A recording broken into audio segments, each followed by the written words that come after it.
నమస్తే. ఈరోజు మన స్టూడియోలో ప్రముఖ ఆధ్యాత్మికవేత్త, జ్యోతిష్య వాస్తు పండితులు, లలితాదేవి ఉపాసకులు బ్రహ్మశ్రీ నానాజీ పట్నాయక్ గారు ఉన్నారు. గురువు గారితో మాట్లాడేద్దాం. నమస్కారం గురుగారు. శ్రీమాత్రే నమః. గురుగారు, నక్షత్రాల సిరీస్ లో భాగంగా ఈ రోజు మనం పునర్వసు నక్షత్రం గురించి మాట్లాడుకుందాం. ఈ నక్షత్రం యొక్క ప్రత్యేకతలు ఏంటి, వీళ్ళు జీవితాంతం తీసుకోవాల్సిన జాగ్రత్తలు ఏంటి, పరిహారాలు కావచ్చు, ఓవరాల్గా నక్షత్రం గురించి మాకు తెలియజేయండి గురుగారు. తప్పకుండా అండి. ఈ నక్షత్రాల గురించి చెప్తుంది నేనైనప్పటికీ కూడా చెప్పిస్తుంది సాక్షాత్ లలిత అమ్మవారిగా భావిస్తూ, పునర్వసు నక్షత్రానికి అధిపతి గురువు, జూపిటర్ అంటారు ఇంగ్లీష్లో. దీని యొక్క అధిదేవత ఎవరు అంటే కశ్యప ప్రజాపతి యొక్క భార్య దితి, అదితి అని ఉంటారు. అదితి, అందుకే మనకి రామాయణంలో కూడా అదితి అధిపతి అయినటువంటి నక్షత్రంలో రామచంద్రమూర్తి పుట్టారు అంటారు. సో పునర్వసు నక్షత్రం ఇది రామచంద్రమూర్తి యొక్క నక్షత్రం. అంటే ఆయన దాంట్లో ఆ నక్షత్రంలో ఆయన కూడా జననం జరిగింది అని. అయితే వీరికి ఎక్కువగా స్పిరిచువల్ నాలెడ్జ్ ఎక్కువగా ఉంటుంది. మీరు గమనిస్తేనే ఈ పునర్వసు నక్షత్ర జాతకులకి ఒక్కసారి ఏదైనా శ్లోకం చెప్తే అది పట్టేస్తారు తొందరగా. ఈ సాంస్క్రిట్ శ్లోకాలు కావచ్చు, కొన్ని అయితే ఇది దేవగణం కూడా అంటూ ఉంటారు పునర్వసు నక్షత్రాన్ని.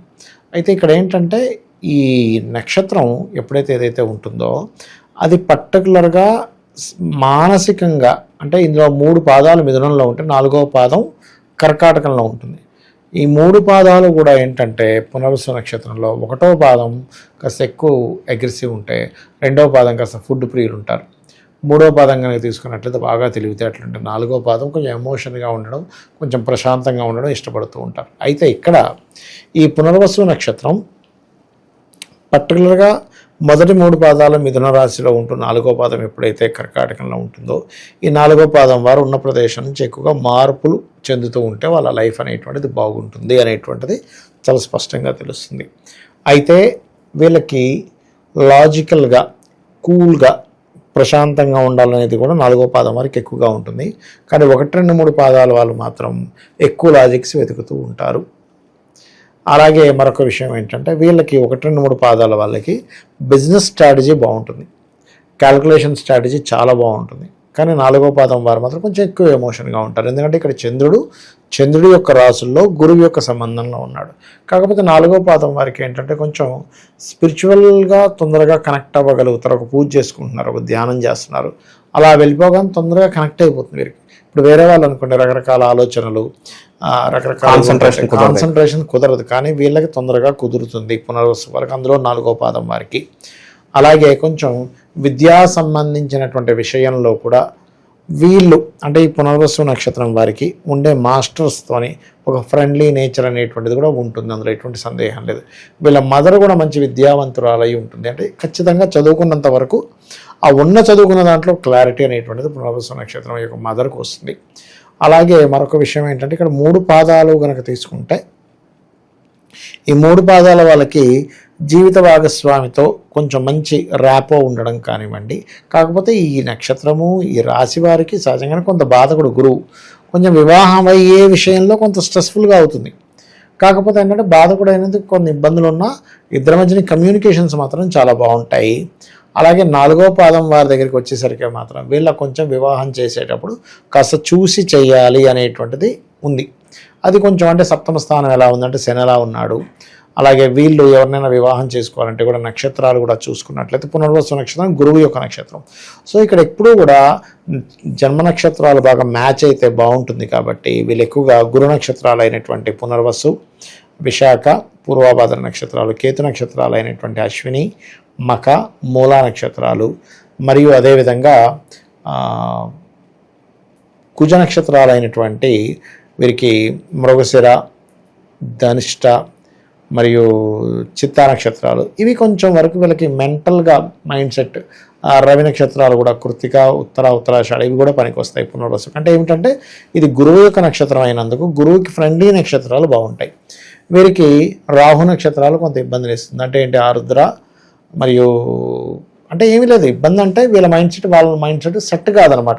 శతభిష నక్షత్రం ఉంది, స్వాతి నక్షత్రం ఉంది, ఆరుద్ర నక్షత్రం సెట్ కావు తొందరగా అట్లా, అంతేగాని మరొకటి ఇంకోటి కాదు. అయితే ఇక్కడ ఏంటంటే మనం అర్థం చేసుకోవాల్సింది కేవలం ఇది ఒకటే కాకుండా వీళ్ళ యొక్క జన్మజాతకంలో సప్తమ స్థానం ఎలా ఉంది, సర్వసాధారణంగా పునర్వసు కానీ లేనట్లయితే ఈ మిథునంలో ఉండే నక్షత్రాల్లో పుట్టిన వారికి కానీ మిథున లగ్నంలో పుట్టిన వారికి కానీ కొంచెం బాధకుడు అవుతాడు సప్తమాధిపతి. కాకపోతే వీళ్ళకి వచ్చేటువంటి జీవిత భాగస్వామి మాత్రం కొంచెం చదువుకున్న అమ్మాయి రావడం, చదువుకున్న అబ్బాయి రావడం, కొంచెం నాలెడ్జబుల్ పర్సన్సే వస్తారు, అందులో ఎటువంటి సందేహం లేదు. కాకపోతే కొంత స్ట్రైన్ మాత్రం ఉంటూ ఉంటుంది. అయితే ఇట్స్ డిపెండ్ ఆన్ ఈ లగ్నంలో ఎవరైనా పుట్టారు, మిథునంలో తెలివైన వాళ్ళు ఉంటారు. కానీ అదే కొంచెం కర్కాటకంలోకి వెళ్ళింది, కొంచెం ఎమోషన్గా ఉంటారు. అంటే కర్కాటకం యొక్క లక్షణం కూడా ఏంటి, 4వ పాదం అంటే ఎప్పుడు అలర్ట్గా ఉండాలి, జాగ్రత్తగా ఉండాలనే జాగ్రత్త ఎక్కువగా ఉంటూ ఉంటుంది వీరికి. అయితే వీరు ఎంత దక్షిణామూర్తి ఆరాధన చేసుకుంటూ ఉంటే వీళ్ళకి వివాహ సంబంధించిన విషయంలో బాగుంటుంది. అయితే వీళ్ళ లైఫ్ లాంగ్ చేసుకోవాల్సిన దేవతారాధన వీళ్ళు సుబ్రహ్మణ్యేశ్వర స్వామిని ఎక్కువగా చేస్తూ ఉండాలి. 4వ పాదం వారు ప్రత్యేకంగా వీళ్ళకి సంతానం కలిగినప్పటి నుంచి కెరీర్ పరంగా చాలా బాగుంటుంది. అలాగే 1, 2, 3 పాదాల వాళ్ళు మాత్రం వీళ్ళకి వివాహం తర్వాత నుంచి కెరీర్ అనేది అద్భుతంగా ఉంటుంది. సో ఇక్కడేమో 1, 2, 3 పాదాల వాళ్ళకేమో వివాహము, 4వ పాదం వారికేమో సంతానము అనేటువంటిది మనం అర్థం చేసుకోవాలి.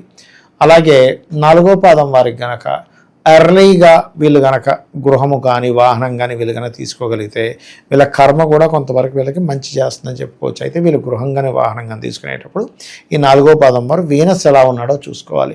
వీనస్ యొక్క తత్వాన్ని బట్టి వీనస్ అంత శుభగ్రహాలతో ఉన్నాడు, ఏదైనా పాపగ్రహాలతో ఉన్నాడా, పాపగ్రహాలతో ఉన్నప్పుడు వీళ్ళు ఏదైనా గృహం తీసుకున్న వాహనం తీసుకున్నప్పుడు ఇబ్బంది అవుతుంది. శుభగ్రహాలతో ఉంటే వాళ్ళకి అక్కడి నుంచే గ్రోత్ అనేటువంటిది కూడా పెరుగుతుంది అనేటువంటిది మనం చెప్పుకోవచ్చు. అలాగే మరొక విషయం ఏంటంటే వీళ్ళ యొక్క తల్లిగారికి, అందులో ముఖ్యంగా 4వ పాదం వారికి ఖచ్చితంగా చిన్నపాటి సర్జరీ అయితే తీరుతుంది. సంతానం పుట్టినప్పుడు కావచ్చు, ఇంకేదైనా కావచ్చు, అటువంటివి ఉంటాయి. అలాగే వీళ్ళకి పునర్వసు ముఖ్యంగా 4వ పాదం వారికి వీళ్ళు ఏదైనా medical, government related, government contracts, ఆరోగ్యానికి సంబంధించిన ఇట్లాంటి వాటిల్లో ధనయోగాలు కాస్త ఎక్కువగా ఉంటాయి. అలాగే మరొక విషయం ఏంటంటే ఇక్కడ శని సప్తమాధిపతి, అష్టమాధిపతి అయినందుకు 4వ పాదం వారికి కొంచెం లేట్ మ్యారేజ్ యోగాలు ఉన్నాయి. కొంచెం ఏంటంటే వీళ్ళకి మీరు ఎనీ పునర్వసు 4వ పాదం చూసుకోండి, వైస్ వర్స్ అంటే ఎలా అంటే ఇప్పుడు వీళ్ళు రాజులాగా ఉంటే ఆ జీవిత భాగస్వామి అన్ని పనిచేసేలా పెట్టిన ఉంటాడు, లేదా జీవిత భాగస్వామి ఒక రాణిలా ఉంటే ఇతను అన్ని చూసుకుంటూ ఉంటాడు. అది ఖచ్చితంగా ఈ కర్కాటక లగ్నం కానీ సింహలగ్నం వారికి ఇది వర్తిస్తుంది చెప్పాలంటే. బట్ అది ఎంతవరకు వర్తిస్తుంది అనేది వీళ్ళ పర్సనల్ చార్ట్లో ఉండేటువంటి సప్తమాధిపతి, పురుషుడి జాతకంలో అయితే సప్తమాధిపతి శుక్రుడిని తీసుకోవాలి, స్త్రీ జాతకంలో అయితే సప్తమాధిపతి కుజుడి యొక్క బలాలు చూసుకోవాలి. అప్పుడు ఆటోమేటిక్గా మీరు ఏదో కొన్ని పనులు చేసి పెడతారా, లేదా అన్ని పనులు చేసి పెడతారు. కొంతమంది నేను చూసి ఎలా అంటే పునర్వసు 4వ పాదం వారు అతను ఆఫీస్కి వెళ్ళే ముందు చక్కగా ఇంట్లో వంట వండేసి అన్నీ సర్దేసుకొని ఇతను తినేసి ఆవిడ కాఫీ ఇచ్చి లేపేసి నేను వెళ్తున్నాను, లేక పిల్లలు కూడా క్యారేజ్ పెట్టేసాను, పిల్లల్ని కూడా రెడీ చేశాను, నేను వెళ్తున్నాను, నువ్వు తలుపేసుకొని వెళ్ళిపోతాడు. నేను చూసేది ఇలాంటి జాతకాలు.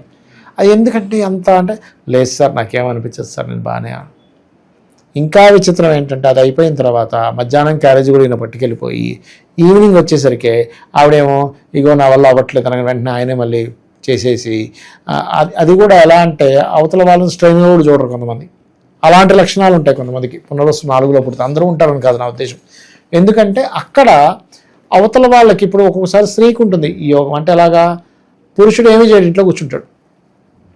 స్త్రీ ఏంటంటే ఆవిడే జాబ్ చేసేసి ఆవిడే అన్నీ చూసేసుకుంటూ అందులో మళ్ళీ విపరీతంగా ప్రేమించేసేయడం. ఎందుకంటే 4వ పాదం ఈజ్ ఎమోషన్. సో ఎక్కువగా ప్రేమించేసేయడం, అనుకోవడం అట్లాంటివి కూడా జరుగుతాయండి కొన్నిసార్లు. ఇది 4వ పాదంలో నేను చాలా క్లీన్గా అబ్జర్వ్ చేసాను. ఎందుకంటే ఇక్కడ వీళ్ళకి పూర్వజన్మ కర్మ ఎవరైనా ఒక జీవిత భాగస్వామితో అంత సేవ చేయించుకుంటున్నారంటే పాస్ట్ లైఫ్లో అంత సేవ ఆయన చేశాడు, ఆయన ఆమె మొత్తం మీద ఇద్దరిలో ఎవరో ఒకరు చేశారు. మనం అనుకుంటూ ఉంటాం ఏమిటండి ఇవాళ రేపు పిల్లలే దొరకట్లేదంటే ఈవిడేమో ఇంత సేవ చేసేస్తుంది, వాడెంత అదృష్టవంతుడో, ఇక్కడ పిల్లలు అవ్వట్లేదు, ఈమెమో పేదింటి నుంచి వెళ్ళింది అయినా సరే అనుభవిస్తుంది. అంటే ఇట్స్ డిపెండ్ ఆన్ పూర్వజన్మ కర్మ. ఇది అర్థం చేసుకోవాలి. వీళ్ళకి సంతానం కూడా 4వ పాదం వారికి కాస్త ఏంటంటే కొంచెం ముక్కుసూటిగా ఉండే సంతానం, కొంచెం అగ్రెసివ్గా ఉండే సంతానం, కొంచెం స్ట్రైట్ ఫార్వర్డ్గా ఉండే సంతానం ఎక్కువగా కలుగుతూ ఉంటారు, కొంచెం కాంపిటేటివ్గా ఉంటూ ఉంటారు. కానీ 1, 2, 3 పాదాల వారికి మాత్రం కాస్త ఆర్టిస్టిక్ నేచర్ ఎక్కువగా ఉంటుంది వాళ్ళ సంతానానికి. విదేశాలకు వెళ్ళడానికి ఎక్కువ ఇష్టత ప్రదర్శిస్తూ ఉంటారు. అలా ఉంటారు సంతానం విషయంలో చూసుకుంటే. బట్ ఇక్కడ 1, 2, 3 పాదాల వాళ్ళ అమ్మవారి ఆరాధన, 4వ పాదం వారు స్కంద ఆరాధన చేయడమే వీళ్ళకి మంచిది. ఇంకా ఫైనాన్షియల్గా బాగా రావాలి అంటే మాత్రం 1, 2, 3 పాదాల వాళ్ళు చంద్రుడిని ఎక్కువ ఆరాధిస్తూ ఉండాలి. 4వ పాదం వారు సూర్య ఆరాధన ఎక్కువగా చేస్తూ ఉండాలి ఫైనాన్షియల్ గ్రోత్ కోసం.